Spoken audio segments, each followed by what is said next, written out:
Hallelujah. शीघ्र आने वाला यीशु मसीह के नाम से आप सबको आशा महोत्सव का दूसरा दिन में स्वागत करता हूं।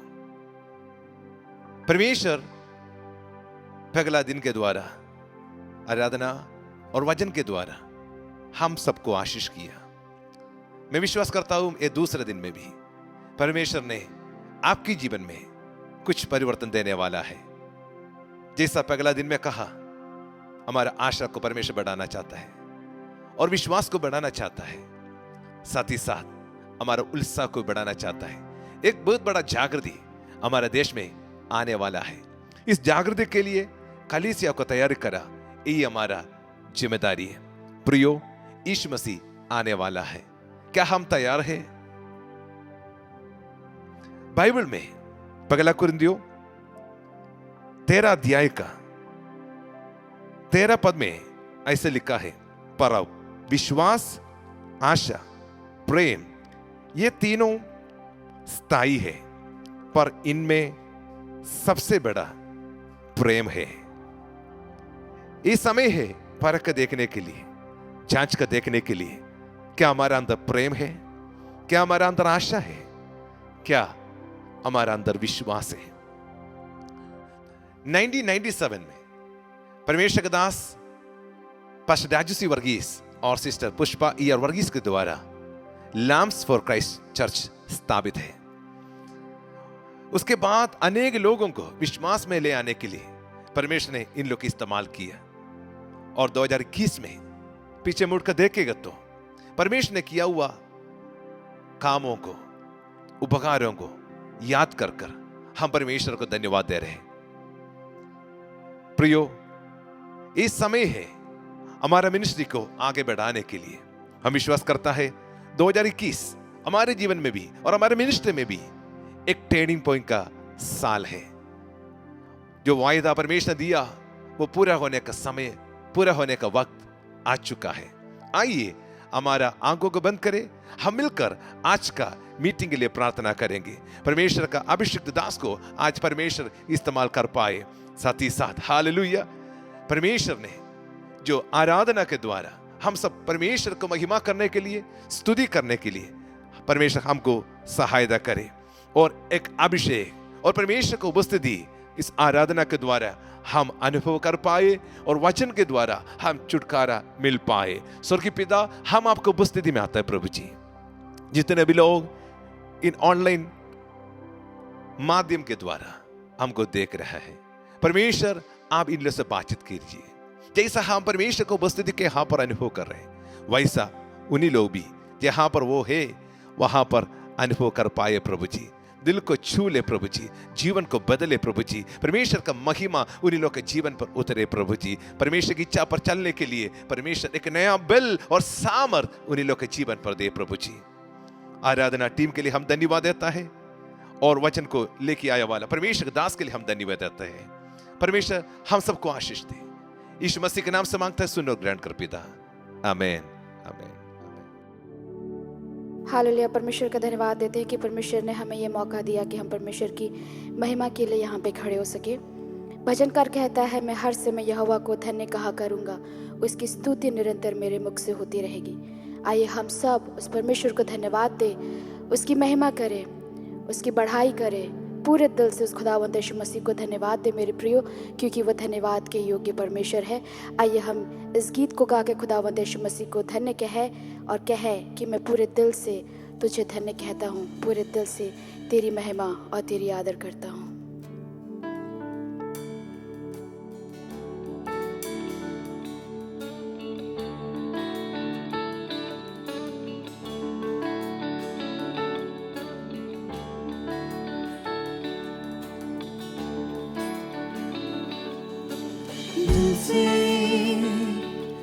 आराधना करूं मैं इस जुबां से, नाम तेरा ही लूं मैं पूरे दिल से। आराधना करूं मैं इस जुबां से, नाम तेरा ही लूं मैं, करता हूँ तेरा शुक्रिया मैं प्रभु। शुक्रिया मैं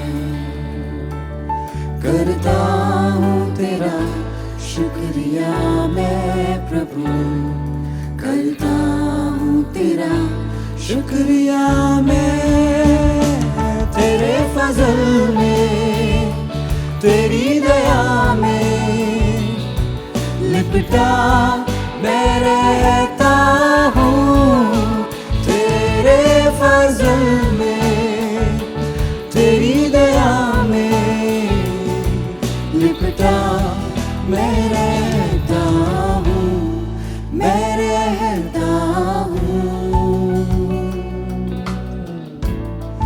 मैं रहता हूँ।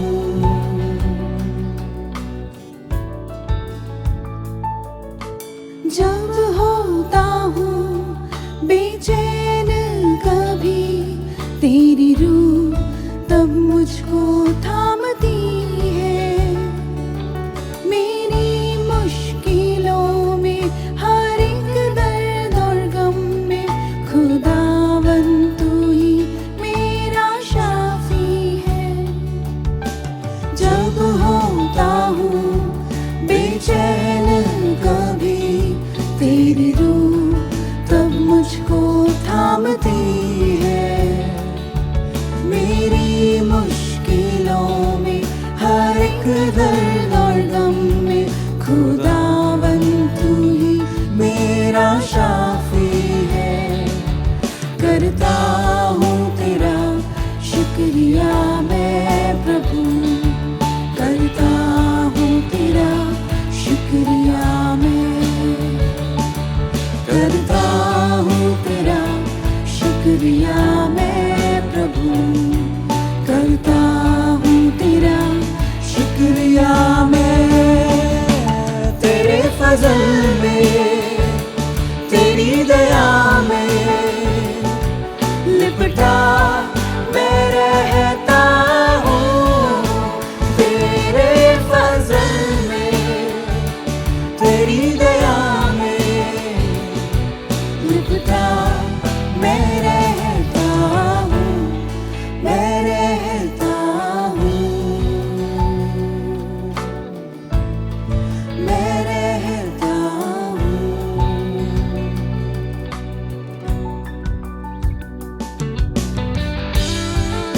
जब हम उस परमेश्वर का नाम लेते हैं, वो परमेश्वर हमारे साथ रहता है, वो परमेश्वर हमें सामर्थ देता है और वो हमारी हर एक ज़रूरतों को पूरा करता है। उस परमेश्वर को धन्य कहे मेरे प्रियो, पूरे दिल से उसे धन्य कहे। जब लेता हूँ मैं नाम तेरा, तेरी सामर्थ को तब मैं देखता हूँ, तुझसे मिली हर बरकत मुझे महफूज तेरे संग में रहता हूँ। जब लेता हूँ मैं नाम तेरा, तेरी सामर्थ को तब मैं देखता हूँ, तुझसे मिली हर बरकत मुझे महफूज तेरे संग में रहता हूँ।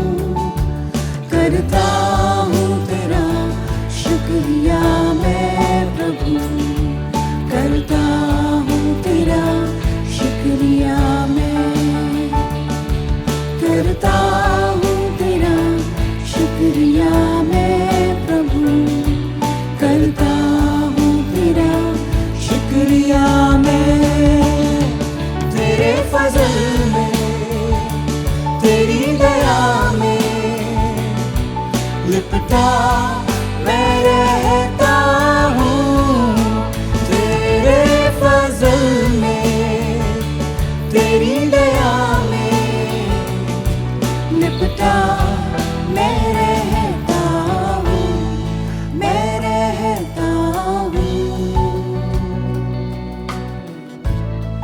मैं रहता हूँ।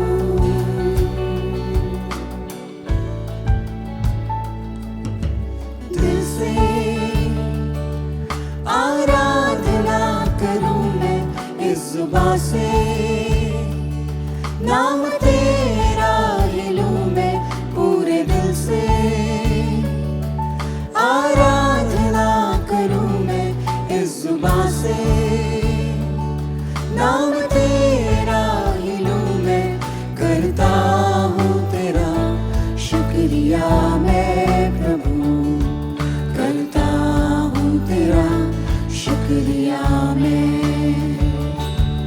करता हूँ तेरा शुक्रिया मैं प्रभु, करता हूँ तेरा शुक्रिया मैं। हालेलुया। वचन कहता है प्रभु में सदा आनंदित रहो। मैं फिर कहता हूँ आनंदित रहो, क्योंकि उसके निकट आनंद की भरपूरी है। मेरे प्रिय, वो परमेश्वर आनंद देने वाला परमेश्वर है। वो परमेश्वर हमारे साथ रहने वाला परमेश्वर है। हम गीत गाएंगे, आनंद मनाए, आओ आनंद मनाए, यीशु राजा मेरा हो गया। हम जहाँ कहीं भी है उस परमेश्वर को आनंद के साथ आराधना दे, आनंद के साथ उसकी महिमा करे। वो आनंद देने वाला परमेश्वर है और उसके निकट आनंद की भरपूरी है।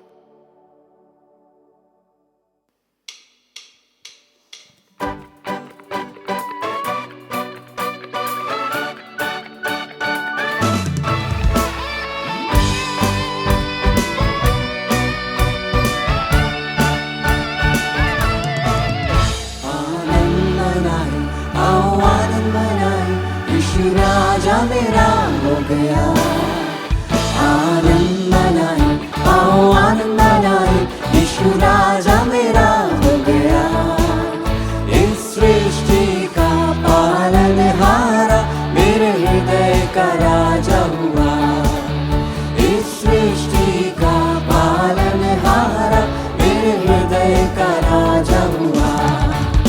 आनंद है, परमानंद है, क्या यह मेरा सौभाग्य है। आनंद है, परमानंद है, क्या यह मेरा सौभाग्य है। इस सृष्टि का पालनहारा मेरे हृदय का राजा हुआ। इस सृष्टि का पालनहारा मेरे हृदय का राजा हुआ। मेरे बालकपन से उसने मुझे चुन लिया, मैं था भटका दूर हो गया। मेरे बालकपन से उसने मुझे चुन लिया, मैं था भटका दूर हो गया। उसकी करुणा ने फिर भी नहीं छोड़ा, नया जीवन मुझे दे दिया। उसकी करुणा ने फिर भी नहीं छोड़ा, नया जीवन मुझे दे दिया। आनंद है, परमानंद है, क्या यह मेरा सौभाग्य है। आनंद है, परमानंद है, क्या यह मेरा सौभाग्य है। इस सृष्टि का पालनहारा मेरे हृदय का राजा हुआ। इस सृष्टि का पालनहारा मेरे हृदय का राजा हुआ।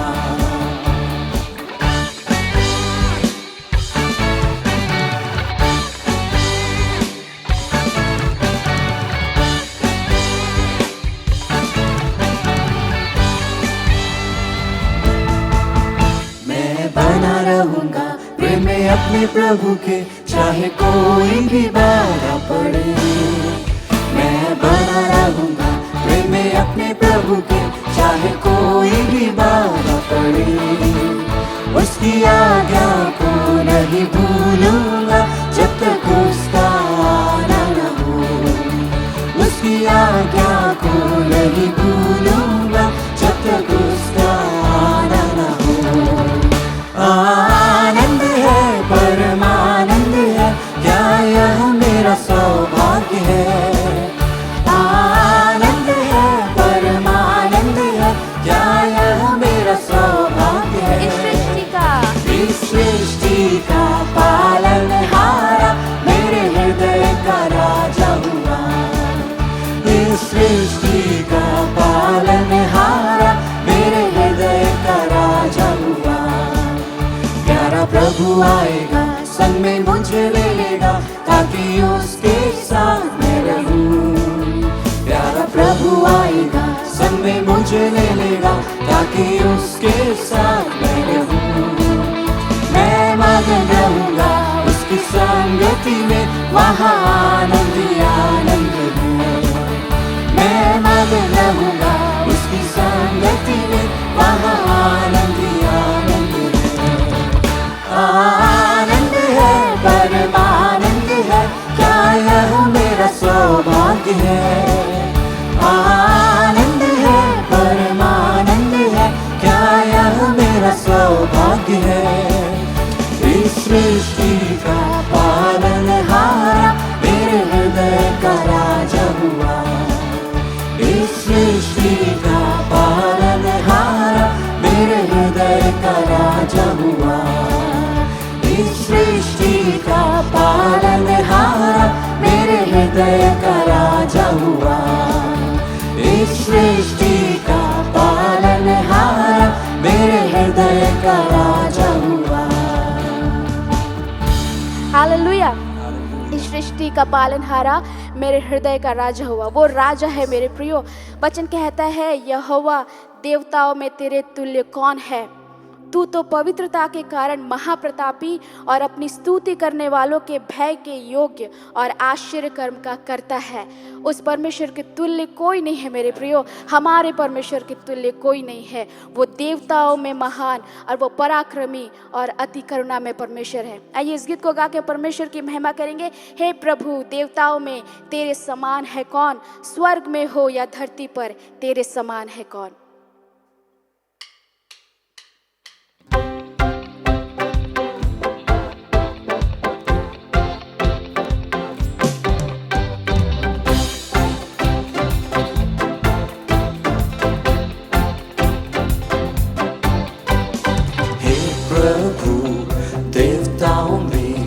तेरे समान है कौन, स्वर्ग में हो या धरती पर तेरे समान है कौन। हे प्रभु, हे प्रभु, देवताओं में तेरे समान है कौन, स्वर्ग में हो या धरती पर तेरे समान है कौन। यीशु जैसा कोई नहीं, यीशु जैसा कोई नहीं, यीशु जैसा कोई नहीं, यीशु जैसा कोई नहीं। स्वर्ग में हो या धरती पर तेरे समान है कौन, स्वर्ग में हो या धरती पर तेरे समान है कौन। पाप का दाग मिटा रे, बहाया पावन लहू, पाप का दाग मिटा रे, बहाया पावन लहू। तेरे जैसा है न कोई जो बलिदान हुआ, तेरे जैसा है न कोई जो बलिदान हुआ। यीशु जैसा कोई नहीं, यीशु जैसा कोई नहीं, यीशु जैसा कोई नहीं, यीशु जैसा कोई नहीं, यीशु जैसा कोई नहीं। स्वर्ग में हो या धरती पर तेरे समान है कौन, स्वर्ग में हो या धरती पर तेरे समान है कौन।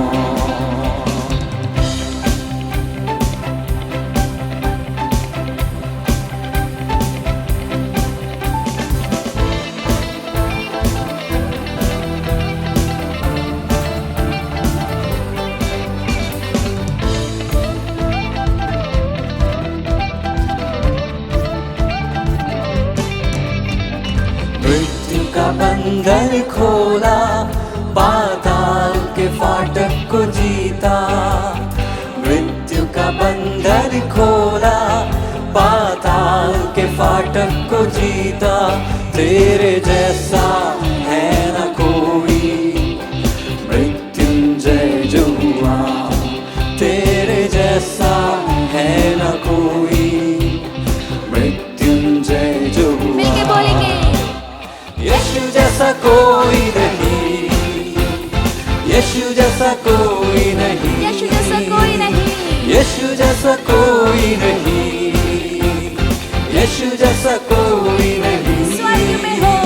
स्वर्ग में हो या धरती पर तेरे समान है कौन, स्वर्ग में हो या धरती पर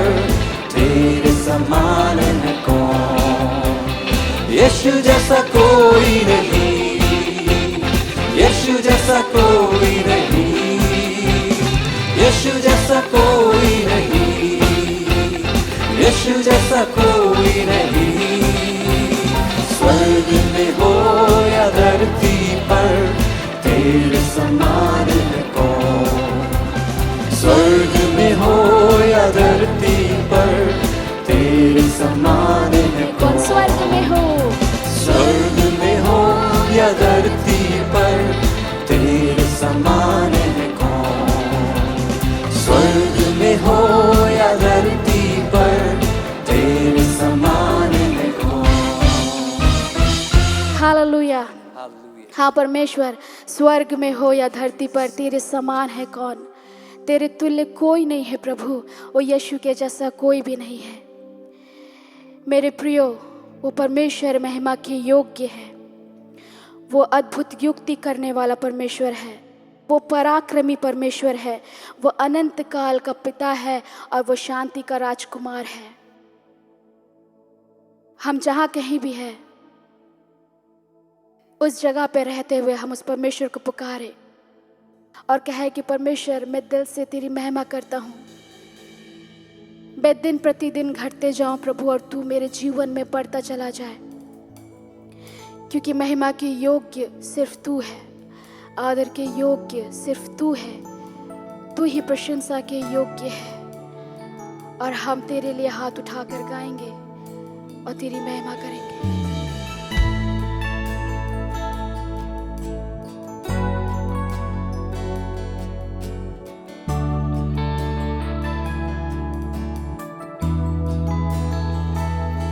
महिमा के योग्य तू, आदर के योग्य तू, अपने हाथ उठाकर मैं उठाऊं तेरा नाम। महिमा के योग्य तू, आदर के योग्य तू, अपने हाथ उठाकर मैं उठाऊं तेरा नाम। तू है महान, तू करता अद्भुत काम, तेरे जैसा कोई नहीं, तेरे जैसा कोई नहीं। तू है महान, तू करता अद्भुत काम, तेरे जैसा कोई नहीं, तेरे जैसा कोई नहीं।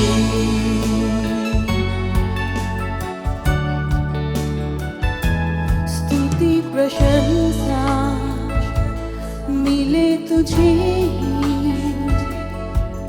आवाज उठाकर हम उठाए तेरा नाम। स्तुति प्रशंसा मिले तुझे ही,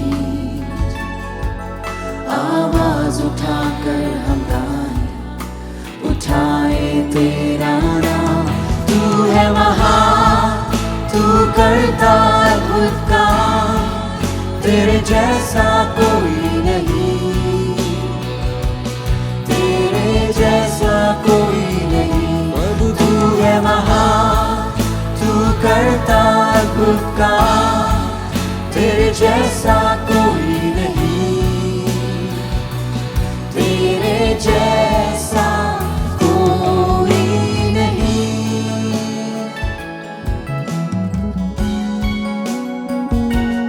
आए हैं हम तेरे चरणों में, पूरे दिल से हम गाए उठाए तेरा नाम। आए हैं हम, हाँ तेरे चरणों में हम आए प्रभु, तेरे चरणों में पूरे दिल से हम गाते हैं, पूरे दिल से और तेरे पवित्र नाम को ऊंचा उठाते हैं प्रभु। उठाए तेरा नाम।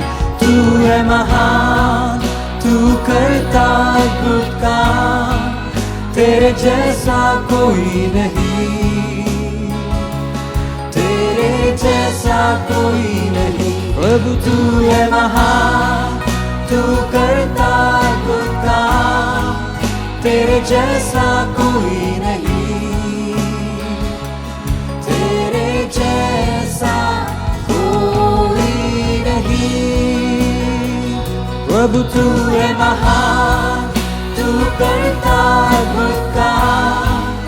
तेरे जैसा कोई नहीं, तेरे जैसा कोई नहीं। प्रभु तू है महान, तू करता अद्भुत काम, तेरे जैसा कोई नहीं, तेरे जैसा कोई नहीं, तेरे जैसा कोई नहीं, तेरे जैसा प्रभु, तेरे जैसा कोई नहीं। हाँ पिता, हम जानते हैं तेरे जैसा कोई भी नहीं है, जो हमारी हर एक बातों को जानने वाला परमेश्वर है, जो हमारे अकेलेपन को दूर करने वाला परमेश्वर है, हमारे जीवन की हर एक परिस्थितियों को बदलने वाला परमेश्वर है। तेरे जैसा कोई भी नहीं है परमेश्वर। हम दिल से तुझे महिमा देते हैं प्रभु।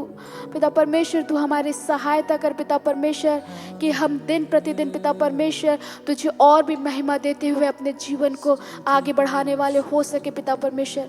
हमारी सहायता कर पिता परमेश्वर, कि हमारे जीवन से सिर्फ तुझे महिमा मिलने पाए पिता परमेश्वर। हम धन्यवाद देते पिता परमेश्वर कि तू हमारे साथ है। हम धन्यवाद देते परमेश्वर कि तूने हमारी आराधना को ग्रहण किया है पिता परमेश्वर, और तू स्तुतियों के बीच में विराजमान होने वाला परमेश्वर है प्रभु। हम धन्यवाद देते हैं पिता परमेश्वर इस समय के लिए प्रेमी प्रभु। और पिता परमेश्वर, आगे की हर एक बातों को हम तेरे हाथों में सौंपते पिता परमेश्वर, और ये विनती हम तेरे बेटे यीशु के नाम से मांगते, सुन के ग्रहण कर, आमीन। Hallelujah. Our Lord Jesus Christ does miracles even today. हमारा परमेश्वर आज भी अद्भुत काम करते हैं। अगर आप विश्वास करें, आप परमेश्वर का महिमा को देखेंगे। प्रियो, इन ऑनलाइन माध्यम के द्वारा जब आप इस संदेश को देखने के लिए आ रहे हैं, मैं विश्वास करता हूं परमेश्वर आपका जीवन को भी बदलेगा, आपका जीवन में परिवर्तन आएगा, और यीशु मसीह आपके जीवन में चंगाई को, छुटकारे को देगा। विश्वास कीजिए। आइए हम पास्टर फिलिप सामुएल को स्वागत करेंगे। ग्रेस पेंटेकोस्टल चर्च का पास्टर, फिलाडेल्फिया यूएसए में परमेश्वर का सेवा कर रहे हैं। इन दिनों में परमेश्वर उसका इस्तेमाल कर रहे हैं अनेक लोगों के जीवन में परिवर्तन के लिए। मैं विश्वास करता हूं आज जो संदेश परमेश्वर ने उसको दिया है वो हम सब के लिए आशीष का कारण होगा। So I would like to welcome pastor Philip Samuel. परमेश्वर की स्तुति हो। मैं परमेश्वर को धन्यवाद करता हूँ ये सुंदर समय के लिए। परमेश्वर के वचन को आपके समक्ष रखने का जो मौका मिला वो मेरे लिए सौभाग्य है। परमेश्वर की स्तुति करता हूँ। लैम्प्स फॉर क्राइस्ट की सभी सेवकाइयों के लिए मैं परमेश्वर को धन्यवाद करता हूँ। पास्टर राजू वर्गीस, उनका परिवार, पास्टर रॉबिन और उनका परिवार, मोनू और उनका परिवार, और स्टीफन, सबों को मसीह यीशु के नाम में हमारा विशेष सलाम। मेरी आवाज़ को सुनने वाले सभी श्रोतागणों को मसीह यीशु के नाम से मैं अपना सलाम को कहता हूँ। परमेश्वर आपको आशीष दे। मैं आपको परमेश्वर के वचन की सेवकाई की तरफ ले जाना चाहूँगा। हम एक कठिन समय से होकर गुजर रहे हैं और हमें नहीं मालूम कि ये समय कब समाप्त होगा, और इसकी जो आयाम है हम में से सबों की ज़िंदगी में अलग अलग रीति से दिखता आ रहा है, और न जाने और कितने परेशानियों को, आंधियों को, तूफान को हमारे ज़िंदगी में लेकर आएगा। लेकिन हम जब इन कठिन परिस्थितियों से होकर गुजरते हैं, ज़रूर असमंजस हमारे सामने है और ये कब ख़त्म होगा हमें नहीं मालूम। और इन सारी बातों के बावजूद वो जो इसकी जो नज़रिया हमें बनानी है उसके संबंध में मैं आज कुछ बातों को आपके सामने रखने की कोशिश कर रहा हूँ। कई बार इस प्रकार की दिक्कतें जब हमारी ज़िंदगी में आती हैं तो हम सोचने के लिए मजबूर हो जाते हैं कि परमेश्वर हमें न्याय कर रहा है, दंड दे रहा है, और इन चीज़ों को हम स्वीकार करने के लिए और हमें बोलने के लिए, इस प्रकार की विचारों को हमसे बांटने के लिए बहुत सारे लोग आते हैं। लेकिन सब जो परेशानियां हैं वो हमें परमेश्वर का दंड के रूप में नहीं, परमेश्वर हमसे उनके द्वारा कुछ बातें कर रहा है इस रीति से देखना अनिवार्य होता है और पवित्र शास्त्र के हिसाब से वही सही होता है। मैं परमेश्वर के वचन से जो शख्स की परिचय आपसे करवाना चाहता हूं उसको इब्रानियों की पत्री में शूरवीरों के सूची में देखते हैं। एक दिखने में शुरुआत में बड़ा प्रसिद्ध व्यक्ति तो नहीं है, लेकिन परमेश्वर बाद में उसे उपयोग करता है और वो परमेश्वर के साथ रहकर असाधारण कामों को करने के लिए वो सक्षम हो जाता है। वो अपने विश्वास को परमेश्वर पर प्रदर्शित करता है। एक साधारण व्यक्ति और अपनी क्षेत्र रक्षण करने के लिए, अपने वस्तुओं की सुरक्षा के लिए जो परेशान था, उसी व्यक्ति से परमेश्वर बातें करता है। और वो व्यक्ति और कोई नहीं, गिदोन के बारे में मैं आपसे कुछ बातों को मैं करना चाह रहा हूं। मैं गिदोन के बारे में न्यायियों का पुस्तक उसका 6वां अध्याय और उसके 7वें अध्याय से कुछ बातों को मैं आपके सामने रखूंगा। समय के अंदर रहकर जो बातें मैं बता सकता हूं उनको मैं बताने की कोशिश करूंगा। कुछ बातों को उस अध्यायों से मैं आपके समक्ष रखूं।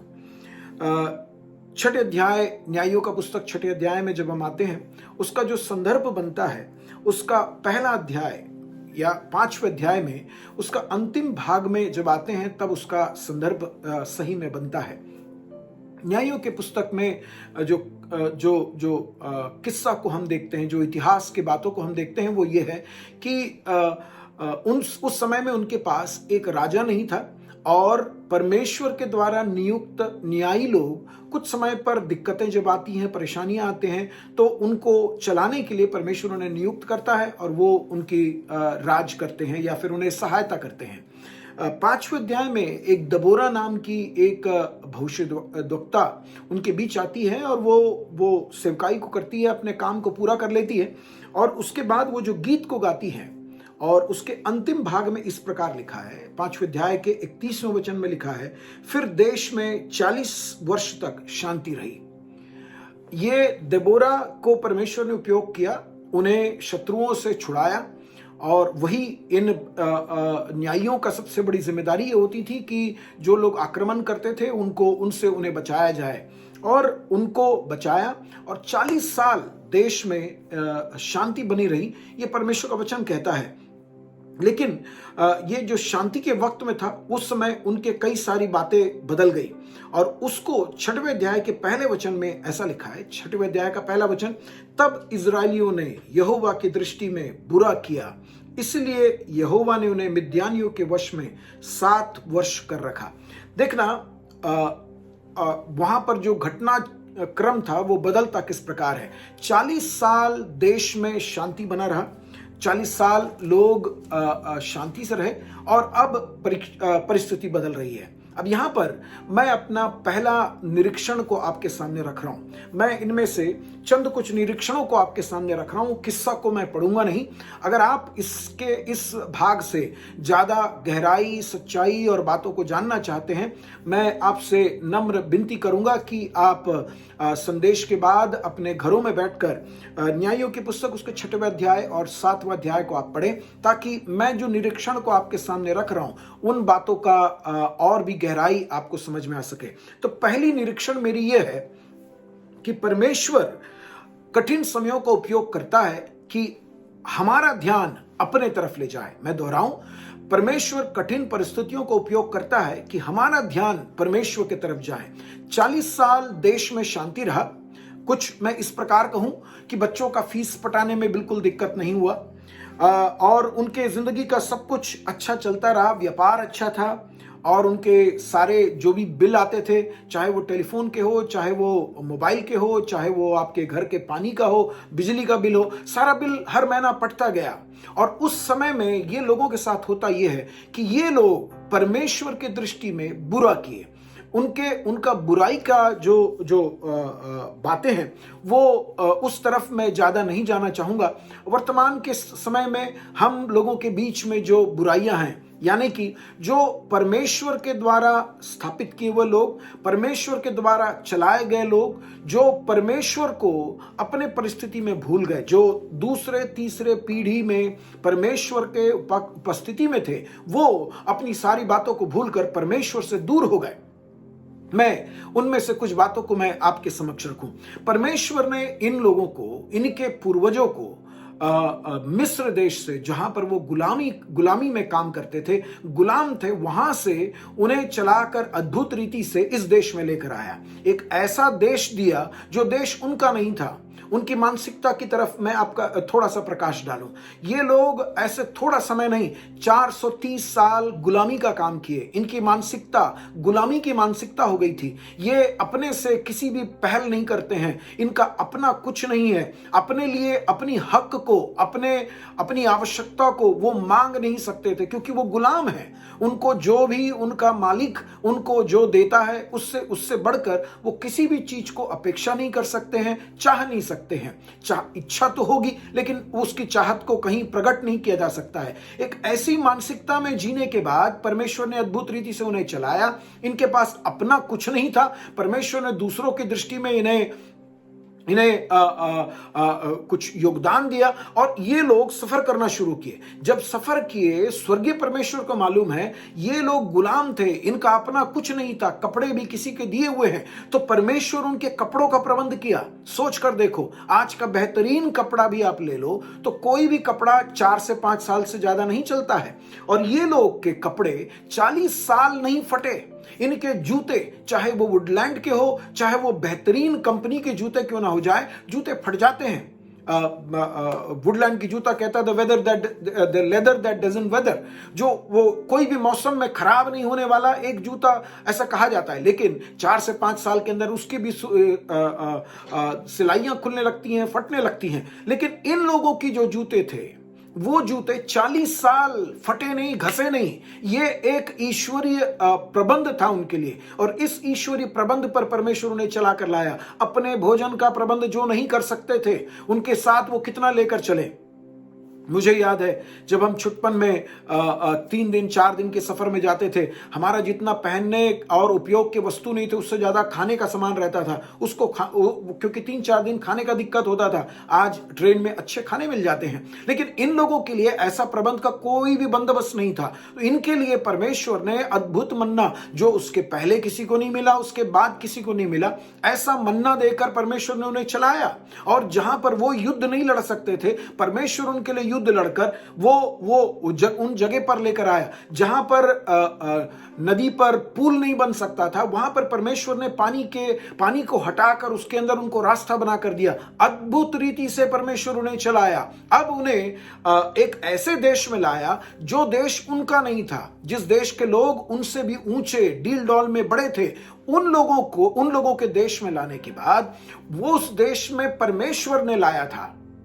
और परमेश्वर हमेशा मनुष्य के साथ होता है जब उनकी जिंदगी में सब परिस्थितियां बदल जाती हैं, अच्छी हो जाती हैं और आसान और संतुष्ट रहने की परिस्थिति में आ जाते हैं, तब वो अपने पुरानी जिंदगी को भूल जाते हैं। और इसलिए परमेश्वर खुद पहल किया और उसने यहोशू से कहा कि जब वो यरदन नदी को पार किए तो उनके हर जातियों के नाम से वो एक एक पत्थर को लेकर वहां पर उसको सजा कर रखे एक विशेष रीति से, ताकि आने वाली पीढ़ी जब उस पत्थर को देखें और पूछे कि ये क्या है, तो कहने पाएंगे कि हमारा परमेश्वर अद्भुत रीति से यरदन नदी में रास्ता बनाया और उस रास्ते को पार करके हम जिस देश में आज रह रहे हैं, उस देश में परमेश्वर ने हमें लाया। इस बात को बताने के लिए परमेश्वर ने भी उसका प्रबंध किया। लेकिन ये लोग परमेश्वर से दूर चले गए।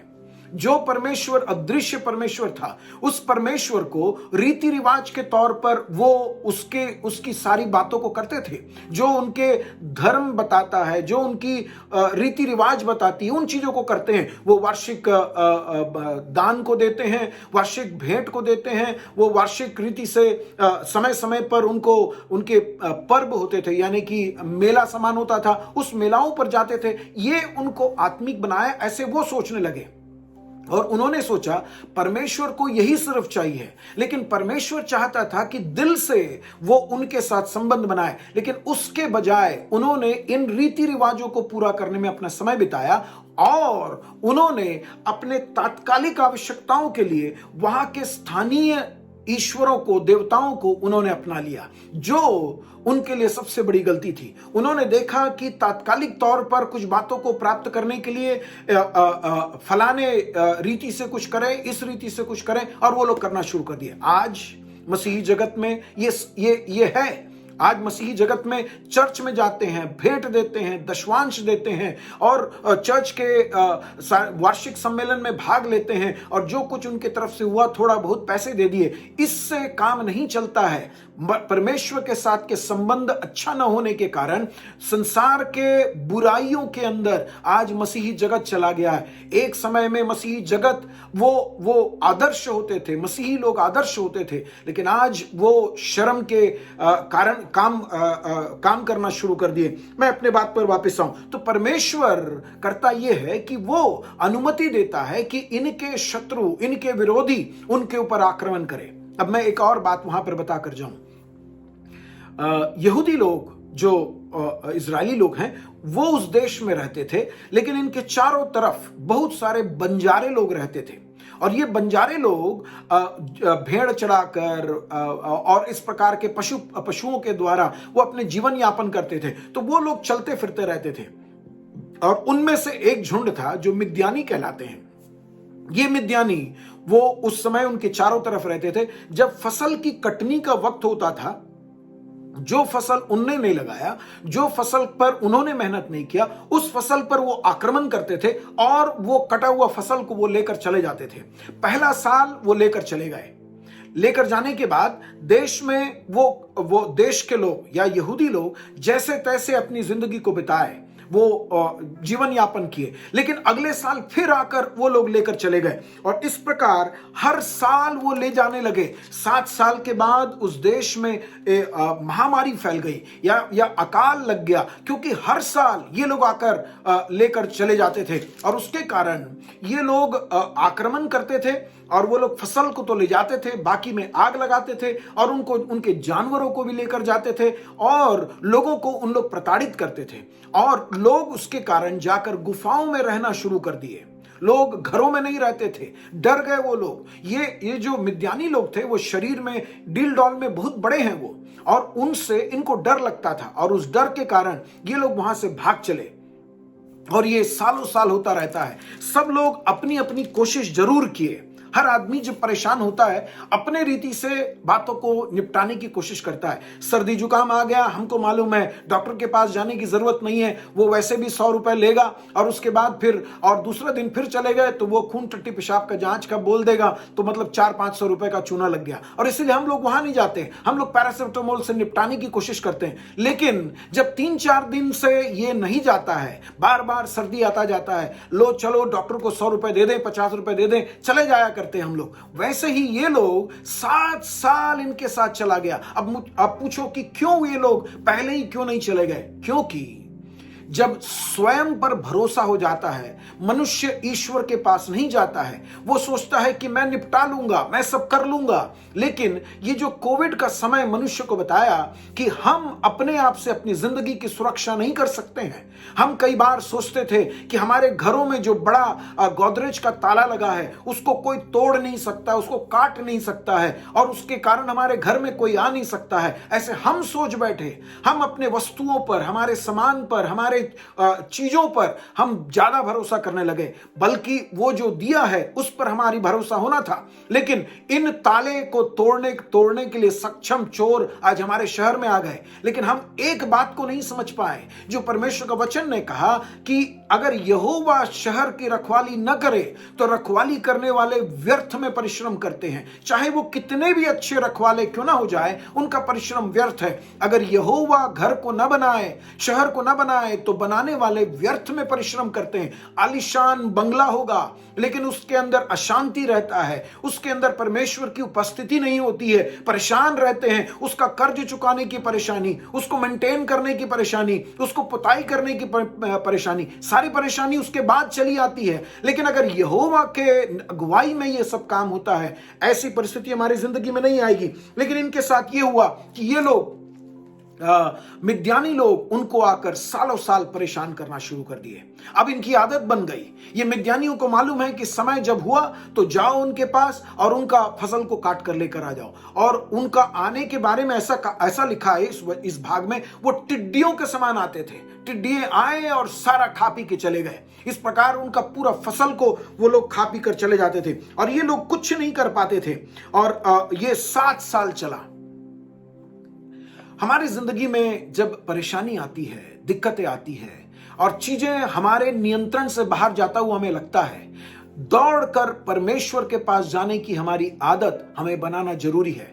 हम वो इसीलिए नहीं करते हैं, हम अपने पहचान के लोग, हमारी जानकारी के जो लोग हैं और लोग जो ऐसे दिक्कतों से गुजरे हैं, उनसे हम जरूर संपर्क साधते हैं, उनसे हम सुझाव मांगते हैं, लेकिन हमारे सृष्टिकर्ता परमेश्वर के पास जाने को हम चूक जाते हैं। तो परमेश्वर इन परिस्थितियों को उपयोग करता है कि हमारा ध्यान परमेश्वर के तरफ चला जाए, हम परमेश्वर की तरफ देखने लगे। एक बार एक पेंटर 6 माले की बिल्डिंग के बाहरी तरफ पर पेंटिंग कर रहा था। रस्सीनुमा सीढ़ी से वो ऊपर से नीचे उतरकर वो अपनी पेंटिंग को कर रहा था।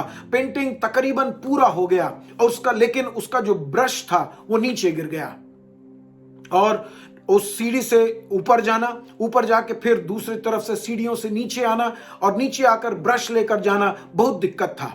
और वो नीचे ऊपर से आवाज लगाता रहा और नीचे रास्ते चलने वाला कोई भी ध्यान नहीं दे रहा था उसके तरफ में। और उस समय ये व्यक्ति अपने जेब टटोला तो उसमें 3-4 सिक्के थे और उसने सिक्कों को हाथ में लिया। उसने सोचा ब्रश के पास में सिक्के डाल दूंगा, वो सिक्का उठाने वाला ऊपर देखेगा और वो ब्रश को लेकर मैं अपनी पेंटिंग पूरा कर लूंगा। उसके हाथ में एक छोटी सी सुतली थी, उस सुतली को ढीला करके उसने नीचे डाला कि जो भी ऊपर दिखेगा उसको मैं बोलूंगा कि मेरे ब्रश को सुतली में बांध दे ताकि मैं अपने काम को पूरा कर लूं। लेकिन पहला सिक्का डाला, आदमी आया, सिक्का उठाया और वो चलता गया। दूसरा आदमी आया, सिक्का उठाया, चला गया। तीसरा आदमी आया, सिक्का उठाया, चला गया। ये पेंटर के पास अब आखिरी सिक्का है। अब इस सिक्का भी अगर चूक गया तो उसका काम नहीं चल पाएगा, उसको नीचे आना पड़ जाएगा, बहुत दिक्कत होगी। तो उसने वो सिक्के को अपने हाथ में पकड़ा रहा। जैसा अगला आदमी आया उसके सर पर वो सिक्के को डाल दिया। अब वो सिक्का जब 6 माले के ऊपर से सर पर गिरता है तो जरूर दर्द करता है। दर्द किया तो ये आदमी ऊपर देखा कि ऊपर से क्या गिरा।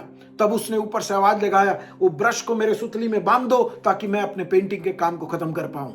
परमेश्वर कई बार ऐसे परिस्थितियों को उपयोग करता है कि हमारी नजर उसके तरफ चला जाए।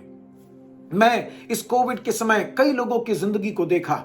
वो जब उस मृत्यु का भय उनके अंदर आया, उस समय उनको पता लगा कि जिंदगी कितना बहुमूल्य है। उन्होंने हर चीज को ये सोचा कि हम अपने पैसे से खरीद लेंगे। मैं कई जगह बोला हूं और मैं फिर से इस आप लोगों से भी इसी बात को दोहराऊं। एक व्यक्ति जो अस्पताल को खरीदने का औकात रखता था, इतनी पैसे थे उसके पास, जब वो उसको अस्पताल में भर्ती किए और उसको जब उसका 11वां दिन 12वां दिन उसको जब वेंटिलेटर पर डाला जा रहा था, आखिरी बार उसने अपने पत्नी से बात किया। एक विश्वासी है, वो कलीसिया के लिए सहायता करता है, परमेश्वर के लिए सहायता करता है, लेकिन एक अच्छा विश्वासी नहीं था। खुदा के साथ का संबंध इतना गहरा नहीं था। वो उस 11-12वां दिन में अपनी पत्नी और बच्चों को मिला और उसके बाद तकरीबन 52 दिन के बाद उसको अपने पत्नी और बच्चों को देखने को मिला। और उस समय अपने पत्नी और बच्चों से बात करते वक्त में उसके पास में डॉक्टर और नर्स खड़े थे और 41-42 दिन वेंटिलेटर पर पड़ा हुआ व्यक्ति। और उस समय जब वो होश में आया, वो वापस जब धीरे धीरे उसकी सेहत बन रही थी, उस समय वो कहता है, तब मैंने जाना कि परमेश्वर ने जो जीवन दिया है वो कितना बहुमूल्य है।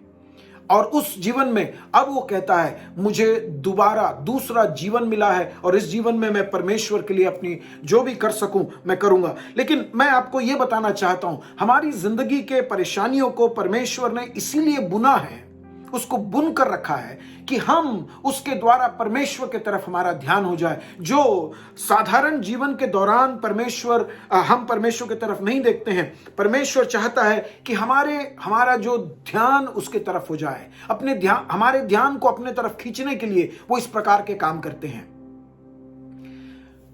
C.S. लुइस नाम का एक बहुत बड़ा ज्ञानी व्यक्ति था, उसने इस प्रकार कहा कि हमारे खुशियों में परमेश्वर हमारे कानों में फुसफुसाता है, लेकिन जब हम परेशानी में पड़ जाते हैं तो परमेश्वर उस परेशानी को एक चोंगा के समान उपयोग करता है कि वो हमसे बातें करे। वो जोर से हमसे बातें करने के लिए परेशानियों का उपयोग करता है, दर्द का उपयोग करता है। वो चाहता है कि हम उसको देखें, उसको जाने, उसको समझे। और मैं उस बात को वहां छोड़ता हूं, अगले बात की ओर लेकर जाना चाहता हूं। तो मैंने आपको कहा कि पहली मेरी निरीक्षण थी कि परमेश्वर दिक्कतों का उपयोग करता है, परेशानियों का उपयोग करता है कि हमारा ध्यान परमेश्वर की तरफ बन जाए।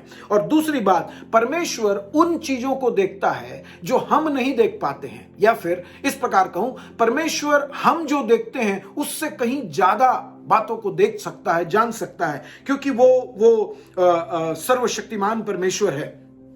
देखना यहां पर क्या होता है, उसके 7वां और 8वें वचन में ये लोग जब उनकी परेशानी बहुत भयानक हो गई, 7 साल वो लोग फसल नहीं है।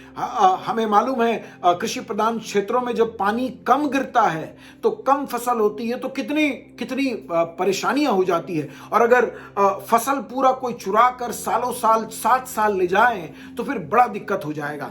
और उस समय ये लोग परमेश्वर को पुकारना शुरू किए, परमेश्वर को चिल्लाकर परमेश्वर से कहे कि प्रभु तू हमारी सहायता कर।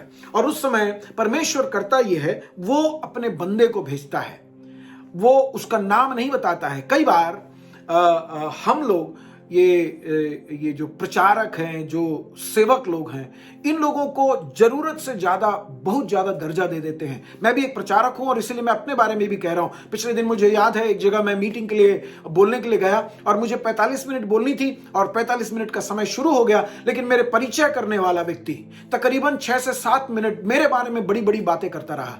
मैं मीटिंग के बाद उस परमेश्वर के दास को मैंने बोला, पास्टर साहब अगर मुझे वो 5-7 मिनट प्रचार करने के लिए दे दिया होते तो अच्छा हो जाता। लेकिन वो कई बार परिचय बहुत बड़ी होती है।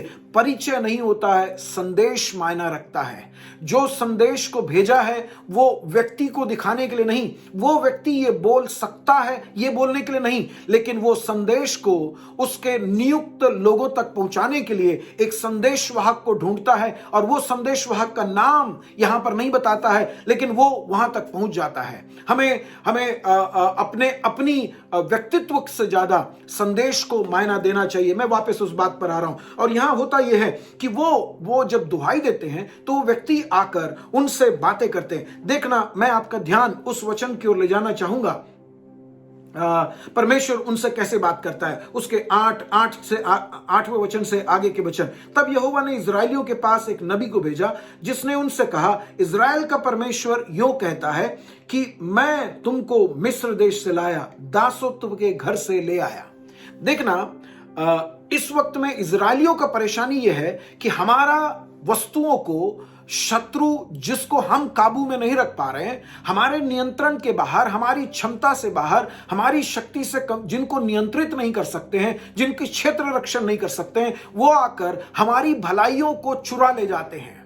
जिन भलाइयों को हम मेहनत करके बनाते हैं, उन भलाइयों को कोई और चुरा कर ले जा रहा है। जिसको हमें खाना चाहिए, हमारे संतानों को खाना चाहिए, वो हमारे विरोधी ले जाकर खा जाते हैं। यही उनका इस वक्त का दिक्कत है। लेकिन परमेश्वर को बात करने का बात उससे और भी और कुछ है। वो कहता है, देखना तुम्हारी दिक्कत अभी ये है, लेकिन मैं तुम्हें याद दिलाना चाहता हूं, मैं इस परिस्थिति को इसीलिए उत्पन्न होने दिया, मैंने बनाया, ऐसा कहने से अच्छा है मैंने ऐसा उत्पन्न होने दिया कि तुमसे मैं ये बात को बोल सकूं और तुम मेरी बात को सुने। और वो परमेश्वर उस परिस्थिति में उनसे कहता है, मैं ही वो परमेश्वर हूं। तुम जिससे दुहाई दे रहे हो ना, वो परमेश्वर तुम्हारे वर्तमान की समस्याओं पर, या फिर जब तुमको दिक्कत हो जाए, जब तुम्हारे घर परिवार के लोग एम्बुलेंस में चढ़ जाएं, तब दुआ करने का नहीं, जब वो घर पे है उसी समय दुआ करो। जब तुम्हारा बच्चे का सर्दी जुकाम जब हफ्ते भर से ऊपर हो गया, तब दुआ नहीं करने का, लेकिन शुरुआत में ही तुम्हारे घर में ईश्वर भक्ति होनी चाहिए। उस बात को बताते हुए परमेश्वर कहता है, मैं ही वो परमेश्वर हूं जो तुम्हें मिस्र देश से लेकर आया, तुमको नहीं, तुम्हारे पूर्वजों को लेकर आया, उनकी रखवाली किया, उनको मैं प्रबंध करके दिया। जब वो प्यासे थे तो मैंने चट्टान से पानी दिया, जब वो भूखे थे तो मैं उनके लिए मन्ना बरसाता था, जब उनको और अलग भोजन खाने का जरूरत पड़ा तो मैं उनको पक्षियों का प्रबंध करके दिया। जब वो रास्ता नहीं बना सकते थे, जब पुल नहीं बना सकते थे, तो मैंने अद्भुत रास्ता बनाया। जब वो शत्रुओं से युद्ध नहीं लड़ सकते थे, तो मैंने उनके लिए युद्ध लड़ा। मैं सेनाओं का यहोवा बनकर उनके साथ रहा। उनके पास छाता नहीं था, दिन में बादल का छाया, और रात में उनके पास दिए नहीं थे, बत्ती नहीं थे, रोशनी का प्रबंध नहीं था। आग का खंबा बनकर मैंने उनको चलाया। शत्रुओं के सामने मैंने उनको सुरक्षित रखा। आज तुम्हारी स्थिति बदल गई, आज तुम्हारी परिस्थितियां जब बदल गई, तो तुम सोचते हो कि तुमने बनाया, तुम्हारे मेहनत से तुमने पाया, तुम्हारी ज्ञान, तुम्हारी समझ, तुम्हारी पहुंच, ये तुमने सोचा। लेकिन तुम ये भूल गए कि आज जो भलाइयों का तुम आनंद ले रहे हो, उसके पीछे मेरा हाथ है। तुम्हारे पूर्वज तो इसके लायक नहीं थे, तुम्हारे पूर्वज इसको प्राप्त करने लायक नहीं थे। वो लड़ नहीं सकते थे, उनके अंदर मानसिकता नहीं थी, उनके अंदर हिम्मत नहीं था, डरपोक थे वो लोग। उन लोगों को मैंने यहां लाया, उनसे भी ऊंचे, जो 7.5-8 फुट ऊंचे, जो राक्षस दैत्य समान लोग थे, उनके सामने मैंने उनको विजय दिया। लेकिन तुम मुझे भूल गए। और परमेश्वर इस प्रकार कहता है, मैंने तुमको मिस्रियों के हाथ से, वरन जितने तुम पर अंधेर करते थे उन सबों के हाथ से छुड़ाया। जो भी तुम्हारी विरोध करते थे, आज तो ये बंजारे लोग हैं, ये इनका अपना घर नहीं है, इनकी अपनी जाति नहीं है, इनकी अपनी सेना नहीं है। उन लोगों की बात कर रहे हो तुम। वो जो फिरौन और सेना था, उनको मैं लाल समुद्र में डुबाकर मार डाला। और यहां पर परमेश्वर कहता है, जो अंधेर करते थे उनके हाथों से छुड़ाया, उनको तुम्हारे सामने बरबस निकालकर उनका देश तुम्हें दे दिया। जो लोग बड़े ऊंचे थे, अच्छे थे, जो इस प्रकार के दूध और मधु के बहने वाले देश के वस्तुओं को खाकर वो इनकी आकार इतनी बड़ी हो गई थी, उन लोगों को मैंने देश से खदेड़ दिया। तुम जो गुलाम थे, लेकिन एक फर्क था, तुम मेरे साथ थे। मैं तुम्हारे सामने चलता था, मैं तुम्हारे सुरक्षा को लेकर चलता था, और मैंने तुम्हें यह देश दिया। उसके बाद कहता है, और मैंने तुमसे कहा, मैं तुम्हारा परमेश्वर यहोवा हूं। हर हमेशा परमेश्वर यही बात को हमें याद दिलाना चाहता है कि हमारा परमेश्वर, हमारे नियंत्रण को रखने वाली, हमारे जिंदगी के हर बातों को चलाने वाला व्यक्ति और कोई नहीं, हमारा परमेश्वर आप है। इसीलिए मैंने पहले कहा, हम इस जमाने में यह सोचने के लिए मजबूर हो गए कि हमारे पास वस्तु है, हमारे पास चीज है। कई बार कई लोग दूसरों को अपमानित करते हुए मैंने सुना है, और उनके गुरूर को परमेश्वर तोड़ते हुए मैंने देखा है। वो दूसरे व्यक्ति को अपमानित कहते हुए कहते हैं, तेरे समान 10 लोगों को मेरे नौकर बनाने की औकात में रखता हूं। और लेकिन कुछ सालों के बाद वो व्यक्ति उस नौकर से भी बदतर होते हुए मैंने अपने नजर में देखा।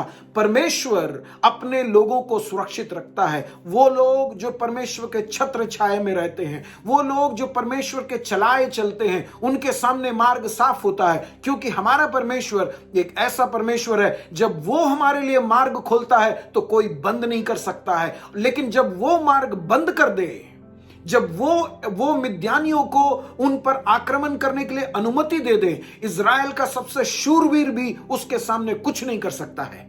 हम अपने शक्ति और औकात के अंदर कुछ नहीं कर सकते हैं। हम घमंड कर सकते हैं, हम उसके ऊपर दूसरों को नीचा देख सकते हैं। लेकिन एक बात मैं आपको बड़े स्पष्ट रीति से कहूं कि परमेश्वर उन चीजों को देखता है जो हम नहीं देख पाते हैं। हम अपनी कमजोरी को नहीं देख सकते हैं, हमारी शारीरिक चीज को। मैं पिछले दिन एक व्यक्ति के बारे में सुना, वो अपने सालाना अस्पताल जाकर अपनी पूरी शरीर का परीक्षण करवाता है। बहुत महंगा परीक्षण है वो तकरीबन 3-4 दिन चलता है। और वो उतनी परीक्षण करके वो घर आया। घर आने के 11वां दिन एक भयानक हार्ट अटैक हो गया और वो अस्पताल में भर्ती हो गया।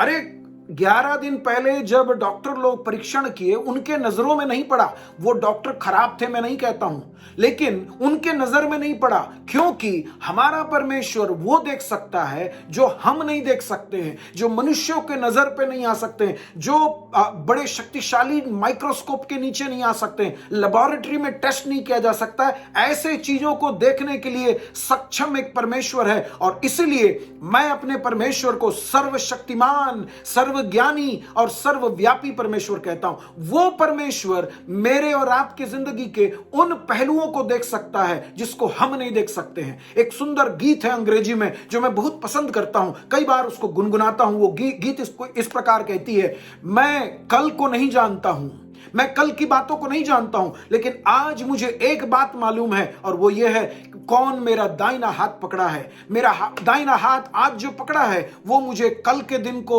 ले जा सकता है, सामना करवा सकता है। कल के दिन के बारे में मुझे कोई भी अंदाजा नहीं है। हमारे सेहत, एक फोन कॉल आता है और पूरी जिंदगी तहस नहस हो जाता है।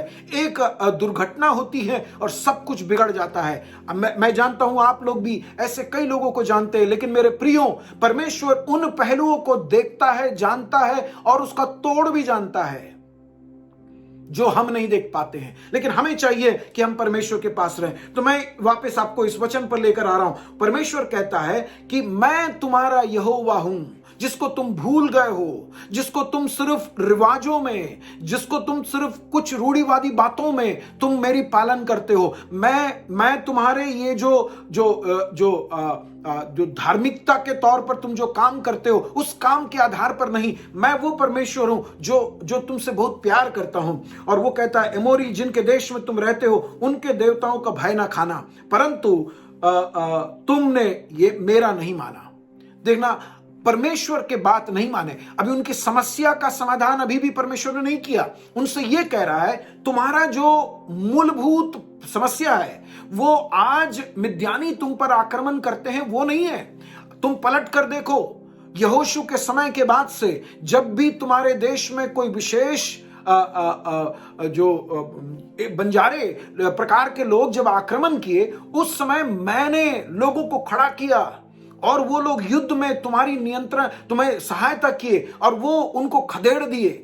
लेकिन तुम इस परिस्थिति में जब 40 साल तुम्हारे पास सुकून और शांति का समय था, उस समय तुम मुझे भूल गए। और यहां पर परमेश्वर उनको बताना चाहता है कि तुमने मेरी बात नहीं मानी। आज मेरी आवाज को सुनने वाले भाई बहन, अगर आप अपनी जिंदगी में किसी भी प्रकार की दिक्कत से गुजर रहे हो, मैं आज आपको बड़ी नम्रता के साथ आत्मा की अगुवाई में याद दिलाना चाहता हूं, एक बार परमेश्वर की उपस्थिति में अपने आप को टटोले कि कहीं हमने परमेश्वर से अपने आप को दूर तो नहीं कर लिया, हम अपने आप पर भरोसा तो नहीं करने लग गए, हम स्वयं पर निर्भर तो नहीं हो गए, हम परमेश्वर के जो प्रबंध है उससे हम दूर तो नहीं हट रहे हैं, हम तात्कालिक बातों पर नजर तो नहीं गड़ाए हुए हैं। आपका नजर उस अनंत काल पर आज कितना है मेरे प्रिय भाई बहन। आपकी जिंदगी की परिस्थिति का कारण वो है, ये मैं नहीं बता रहा हूं, लेकिन उस समय में परीक्षण करना अच्छा है, क्योंकि हमारा परमेश्वर ऐसी बातों को देखता है जो हम नहीं देख पाते हैं। परमेश्वर उनको वहां लाकर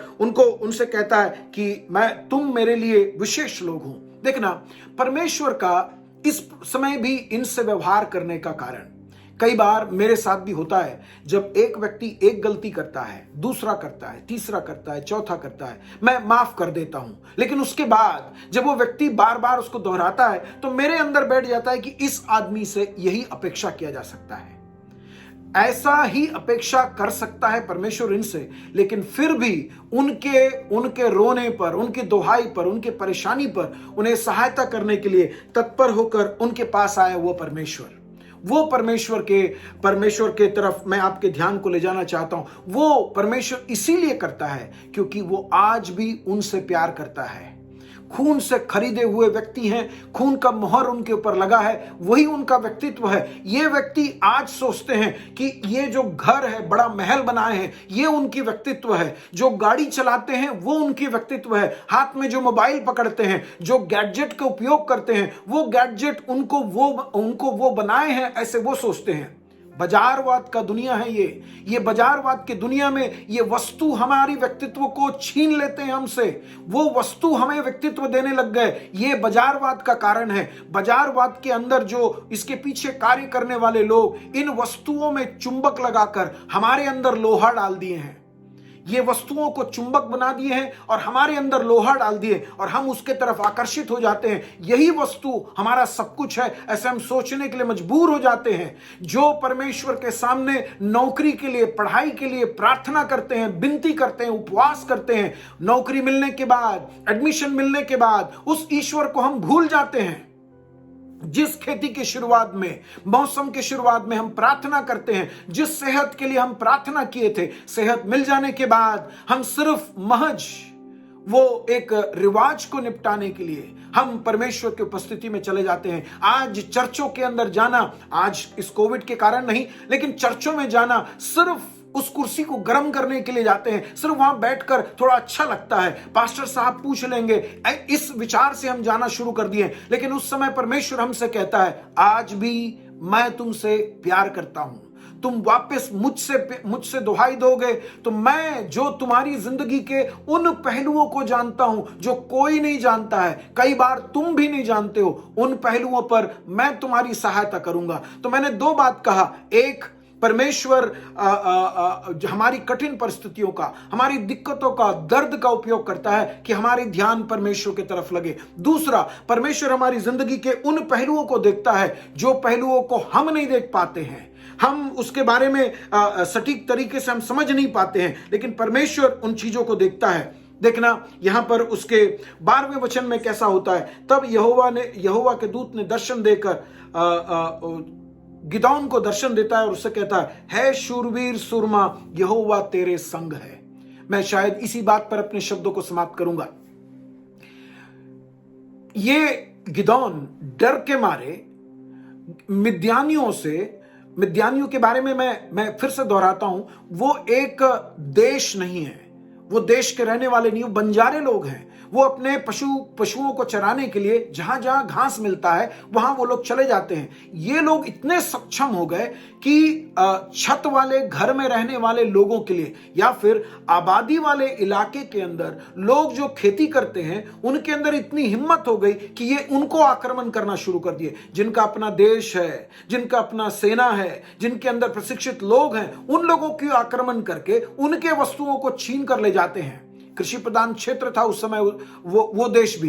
तो उस देश में इन लोगों से डर कर जब सब लोग गुफाओं में छुपे हुए हैं, हमारे पास एक व्यक्ति है जो गिदौन, वो अपने अन्न को ले जाकर या धान को, गेहूं को ले जाकर वो चक्की में पीस रहा है। चक्की पीस रहा है, वो दाखरस को पीसने वाला चक्की है, क्योंकि वहां पर अगर वो आ भी जाएं तो उनके अंदर उनको पता नहीं लगेगा कि यहां क्या हो रहा है। अगर वो आक्रमण के लिए आए तो वो देखेंगे दाखरस का चक्की है, दाखरस की चक्की में तो दाना होने का या अनाज होने का गुंजाइश नहीं है, तो वो लोग उसको छोड़कर चले जाएंगे। इस रीति से उन लोगों को बहकाने के लिए इस प्रकार का काम किए। कुछ इस रीति से जैसे हम खेत में वो एक डंडी में घड़ा वगैरह लगाकर, कपड़े लगा देते हैं कि चिड़िया उसको देखकर चले जाए। ऐसी कुछ गिदौन कर रहा है, वो दाखरस की चक्की में वो अनाज को वो कूट रहा है या उसका धान निकाल रहा है, धान का भूसी निकाल रहा है। ये काम को करता हुआ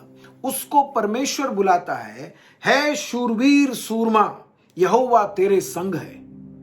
उससे परमेश्वर को यह कहना है कि गिदौन तू शूरवीर है। गिदौन कहता है मैं कौन हूं, मैं तो अपने घर का छोटा सा व्यक्ति, हमारा जो परिवार है वो एक छोटा सा परिवार है। वो इजराइल के 12 जातियों में सबसे छोटी जाति है और उस छोटी जाति के सबसे नगण्य परिवार का एक सबसे छोटा लड़का हूं मैं कौन होता हूं इसके सामने। लेकिन परमेश्वर को कहना है उसने कुछ भी काम नहीं किया है, मतलब परमेश्वर के बताए हुए काम अभी नहीं किया, सिर्फ अपनी क्षेत्र रक्षण कर रहा है, अपने अनाज को बचाने की कोशिश कर रहा है। कोई भी व्यक्ति अपने आप की बचाव के लिए कुछ भी कर सकता है, वो करेगा। हर व्यक्ति के अंदर का वो कोशिश होती है, वैसे ही ये भी कोशिश कर रहा है। लेकिन परमेश्वर उसको बुलाता है शूरवीर। मैं आज आपको भी यही आवाज मैं आपके कानों में लाना चाहता हूं। अगर आप परमेश्वर के लिए खड़ा होंगे, मेरे प्रिय भाई, मेरे प्रिय बहन, आपको परमेश्वर आपकी काबिलता अभी जो वर्तमान में है उसको देखकर नहीं, लेकिन भविष्य में आप परमेश्वर के लिए क्या कर सकते हो, उसको देखकर वो आपको संबोधित करता है। वो आज आपको बुलाता है कलाकार, है फलाने बात में प्रवीण व्यक्ति, इस बात में बड़े अच्छे काबिलता को रखने वाले व्यक्ति। आज मेरी आवाज को सुनने वाले भाई बहन, आप अपने जीवन में वो अपने अंदर सब चीज को समेट कर रखने वाले, दूसरों के सामने मैं कौन हूं सोचने वाले, मेरा रंग, मेरा परिवार, मेरी जाति, मेरी नौकरी, मेरी पढ़ाई, इस रीति से सोचने वाले, आपको मैं एक बात बताना चाहता हूं, आपका व्यक्तित्व आप जो हैं उससे नहीं बनता है। आपका व्यक्तित्व आपके ऊपर जिसका खून का धब्बा लगा है उससे बनता है। जो खून से आपको खरीदा है वही आपकी कीमत को चुकाता है। इसलिए यूहन्ना की पत्री में, यूहन्ना के सुसमाचार में कहता है, उसके नाम को पुकारे हुए लोगों को उसने अधिकार दिया कि हम उसके संतान कहलाएं। हमारा व्यक्तित्व और कुछ नहीं है। अंग्रेजी में एक गीत चलता है जो आजकल बहुत प्रचलित है। वो गीत कहता है, मैं वो हूं जो तू मुझे बताए, मैं वो हूं जो तू मुझे बनाया है, ना कि लोग जो मुझे बुलाते हैं।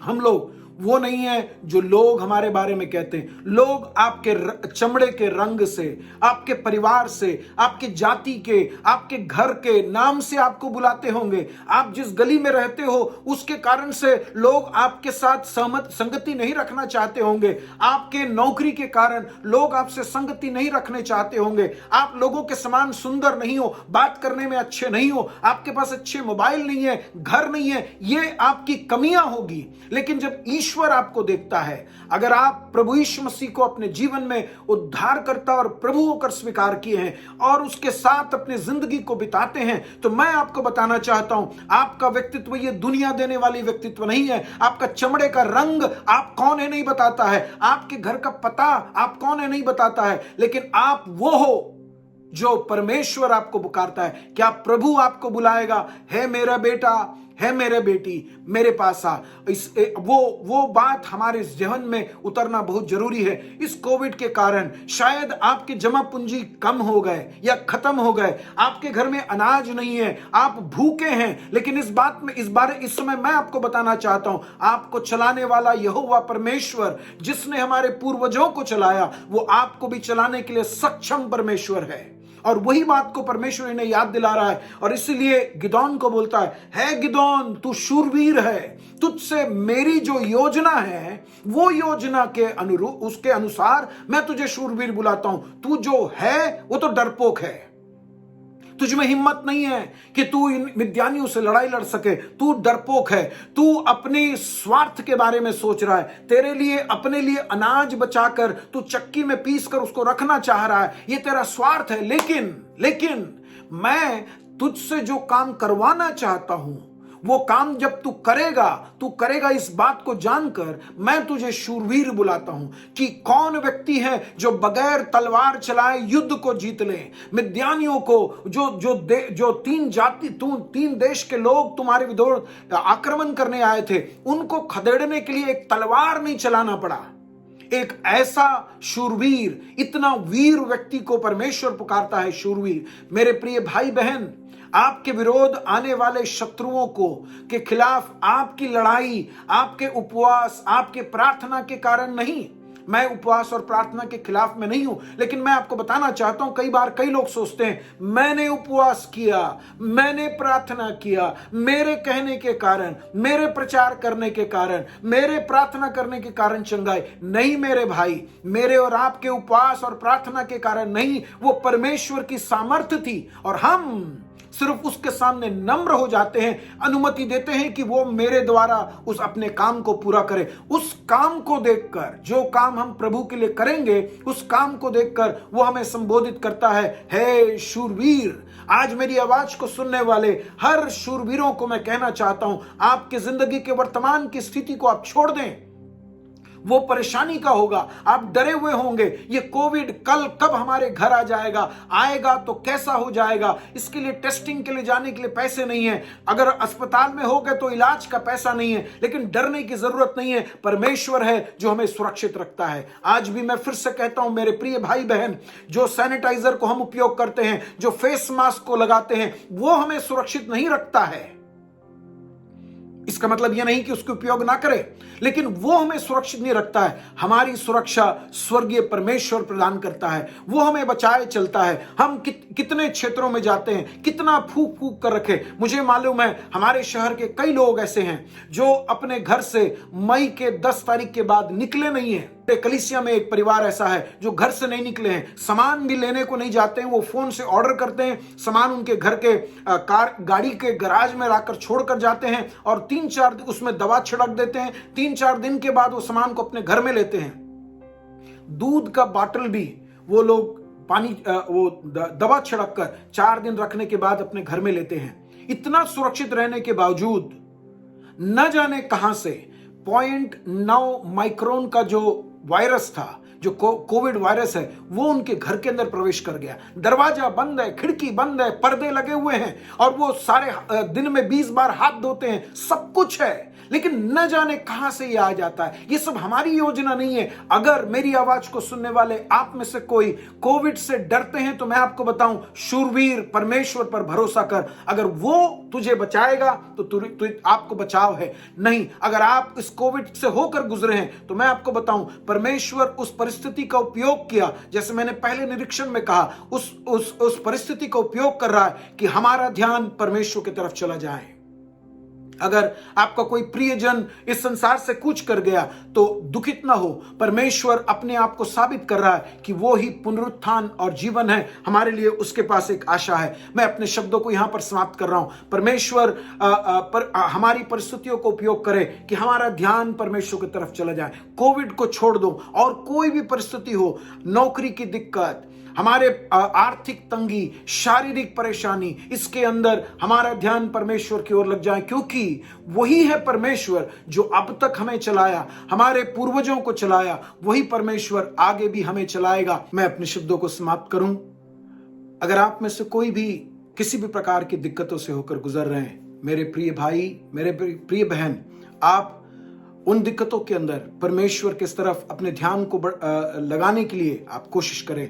परमेश्वर आपकी जिंदगी में उन परिस्थितियों के अंदर वो अपनी रास्ता को बनाए, वो अपने संदेश को भेजेगा, वो आपके बचाव का रास्ता को निकालेगा। मेरे और आपके लिए उन परिस्थितियों का समाधान के लिए वस्तुओं का, चीजों का, व्यक्तियों की जरूरत पड़ती है। लेकिन इस अध्याय को अगर आप आखिरी में पढ़ोगे तो आप देखेंगे कि कभी भी इस प्रकार का एक युद्ध नहीं लड़ा गया था। एक असाधारण रीति से बगैर तलवार चले एक विजय परमेश्वर ने उनको प्रदान किया। जो लोग जब परमेश्वर की दुहाई दिए 7 साल वो नहीं किए और वो लोग वही परिस्थिति से होकर गुजरना पड़ा। इसलिए मेरे प्रिय भाई बहन, अगर आज किसी भी दिक्कत से होकर गुजर रहे हो, शायद लंबे अंतराल से आप उसी परेशानी में हो, मैं आज आपको बोलूं, आप परमेश्वर से दुहाई करो अपने खरे दिल से, सच्चाई से। कोई भी व्यक्ति की जरूरत नहीं है और आपकी दुहाई को परमेश्वर सुनेगा और आपके विरोध में जो युद्ध है उसको जीतने के लिए वो एक असाधारण प्रबंध को करने के लिए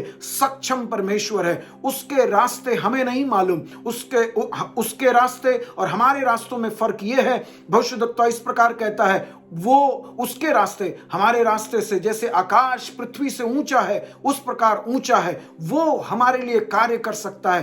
क्या हमारे परमेश्वर के लिए कुछ भी असंभव है? कोई बात को असंभव नहीं रखने वाला परमेश्वर, असंभव को संभव करने वाला परमेश्वर, जब हम कमजोर होते हैं तो हमें शक्ति देने वाला परमेश्वर, जो परमेश्वर हमारे जीवन में जब हम डरते हैं उस समय हमें हिम्मत देने वाला परमेश्वर, जब हम सोचते हैं कि हम अकेले हैं तो हमारे साथ आने वाला परमेश्वर, वो परमेश्वर के पास अपने आप को समर्पित करें। मैं आपके साथ प्रार्थना करना चाहूंगा। स्वर्गीय परमेश्वर, इस वक्त आवाज सुनने वाले सभी भाई बहनों को तेरे हाथों में हम समर्पित करते हैं प्रभु। उनके जिंदगी के सभी दिक्कतों के अंदर प्रभु तेरी सहायता उन्हें उपलब्ध होने पाए प्रभु। पवित्र आत्मा उनसे व्यवहार करें कि वो अपने नजर को तेरी ओर बढ़ाएं प्रभु। उनके कानों में तेरी आवाज पहुंचे कि तू उन्हें सहायता करने के लिए तत्पर परमेश्वर है प्रभु। आज जब वो वचन को सुन रहे हैं प्रभु, उनके दिक्कतों के अंदर आंधी के अंदर जब उनके उनके नाव डोलते हैं प्रभु, वो तेरी ओर अपने नजर को उठाने पाए प्रभु, वो तेरे करीब आने पाए, क्योंकि तू हमारी परिस्थिति को हमारे जानने से बढ़कर ज्यादा उसके ऐसे पहलुओं को जानता है जो हम नहीं जानते प्रभु। हम अपने नजरों से देखते हैं, हमारी बेहतरीन नजर की भी एक सीमा है प्रभु, लेकिन उस सीमाओं के उस पार देखने वाला एक अनंत परमेश्वर, समय काल और सब चीजों के अतीत रहने वाला परमेश्वर, तेरे हाथों में हम इन सारी बातों को देते हैं प्रभु। इन सारे प्रियजनों के लिए धन्यवाद करते हैं, हमारी प्रार्थना सुनने के लिए धन्यवाद यीशु के नाम से मांगते हैं। पास्टर राजू वर्गीस और उनके समस्त टीम को मैं धन्यवाद देना चाहता हूं, ये अच्छी अवसर मुझे दिया परमेश्वर के वचन से बोलने के लिए। परमेश्वर आप सबों को आशीष दे। Praise the Lord. हम परमेश्वर को धन्यवाद देते हैं कि इस वर्ष के इस आशा महोत्सव में परमेश्वर ने हमारी सहायता किया, हर एक बातों में अगुवाई किया, इसलिए हम परमेश्वर को धन्यवाद देते हैं। विशेष परमेश्वर के दास फिलिप शामुएल को हम धन्यवाद देते हैं कि उन्होंने अब अपना कीमती समय हमारे लिए दिए और परमेश्वर के वचन को भेजे, और परमेश्वर ने सहायता किया इस मीटिंग में। जो लोग ऑनलाइन हमें देख रहे हैं उन लोगों को भी परमेश्वर आशीष दे। आइए हम प्रार्थना करें। पिता परमेश्वर, हम धन्यवाद देते प्रभु जी, इस वर्ष की सासा महोत्सव में तूने सहायता किया प्रभु, हर एक बातों में हमें सरे को संभाला प्रभु, इसलिए हम धन्यवाद देते हैं प्रभु जी। इस मीटिंग के आरंभ से इस अंतिम क्षणों तक तेरी उपस्थिति हमारे मध्य में था प्रभु, इसलिए हम धन्यवाद देते हैं प्रभु। तू सहायता करना प्रभु जी, जो वचन भेजा गया है प्रभु जी, ऑनलाइन जो लोग वचन सुने प्रभु, हर एक के जीवन को प्रभु तू बदलना प्रभु जी, वचन हर एक के जीवन में आशीष लाने पाए प्रभु जी। पिता परमेश्वर सहायता कर, अपने भक्त को और भी आने वाले दिनों में इस्तेमाल कर प्रभु जी। और जो लोग सुने प्रभु, जो निराश में है, दुख में है, यीशु के नाम से उनकी निराशा दूर होने पाए। पिता परमेश्वर सहायता कर, सारा आदर महिमा तुझको देते हैं, यीशु मसीह के नाम से मांगता हूं, सुनो ग्रहण कर, आमीन। अब हमारे पिता परमेश्वर का प्रेम, प्रभु यीशु मसीह का अनुग्रह, पवित्र आत्मा की सहभागिता में सरे के संग सारे पवित्र लोग संग प्रभु यीशु मसीह के दोबारा आगमन तक होती रहे, आमीन। ऑनलाइन सुनने वाले सभी लोगों को हमारे साथ जुड़ने के लिए हम आपको धन्यवाद देते हैं। परमेश्वर आप सबको आशीष